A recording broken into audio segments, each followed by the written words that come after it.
সে বললেন এখন এক সাহাবী এসে এখানে বসবে, এই সাহাবীটা জান্নাতি।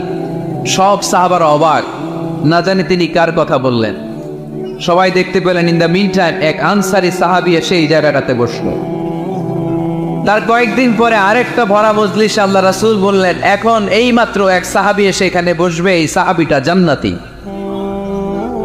ঠিক ওই দিনও ওই আনসারী সাহাবীটা এসে ওইখানে বসেছে।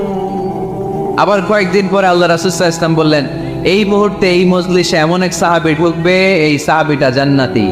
সবাই খেয়াল করে দেখলো ওই যে আনসারী সাহাবীর কথা রাসূল সাল্লাল্লাহু আলাইহি ওয়াসাল্লাম আগে বলেছিলেন, ওই সাহাবী এসে তামিম ওই জায়গায় বসেছে। চিল্লায় পড়েন সুবহানাল্লাহ।